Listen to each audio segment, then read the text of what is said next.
everyone, I'm George. I learn at Plern Homeschool, and today I want to tell you a story about neutron stars. Neutron stars are basically what remains after a big explosion of a super red giant called a supernova. The first thing you must know is that when stars are alive, when giant stars are alive, when most stars are alive, they contain protons and electrons. But when neutron stars come in from the explosion, they contain neutrons. That's basically what they are. They're just stars that contain neutrons instead of protons and electrons. What happens is when the star implodes, the gravity, even space has gravity, pulls the protons and electrons that really don't want to be close together. And they have to fuse because the gravity is just so strong. When it explodes, the fusion really starts to show because what's left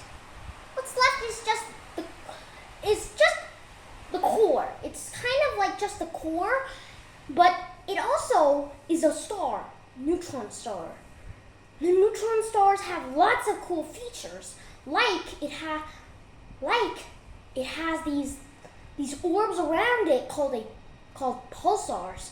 Pulsars are by far the strongest electromagnetic waves, far stronger than Earth or even our sun's orbit. And also inside of neutron stars, it gets even more phenomenal. The neutron stars inside have this strange thing called nuclear pasta. It's funny, but nuclear pasta. Just go with me. It has three shapes. First is a gnocchi shape. I don't know what that is, but it's a gnocchi shape. Then we have spaghetti. We have spaghetti stuff. And then finally we have lasagna. Then at the core, earlier I mentioned that there was only nuclear pasta, but there's something else there. Quarks. Three types. There's three types of quarks. Strange quarks, up quarks, and down quarks.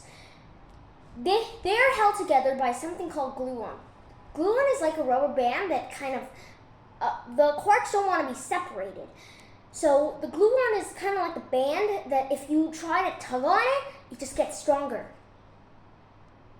And then the inside is where the pressure is just so compressed that not even the gluons can stand it. They just break apart into this quark-gluon plasma sort of thing. And maybe they remain protons or electrons or neutrons, whatever, but we don't know yet. We don't really know what's inside the core of a neutron star. This all sounds like pretty heavy stuff, so let's just fly our shuttle that was able to go inside back into space. So, yeah, now we see something. Why is a neutron star orbiting another neutron star? Well, that's the fascinating thing. The most fascinating thing about it is that neutron stars can orbit each other. But over time, nothing lasts forever, and this is where the saying really comes in.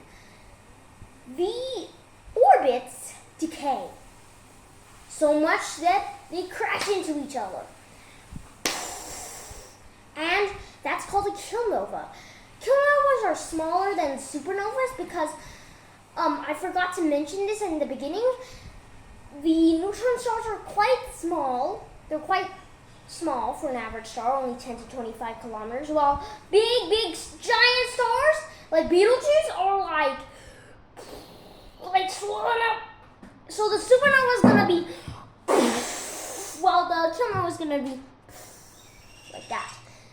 That's why kilnovas are smaller than supernovas. It's not fusion pulling everything together this time. It's actually the particles of quarks and neutrons and electrons and protons just splitting and then reassembling. to create us and everything around us. So, in the future, if anybody ever says stars created our world, this is what they mean.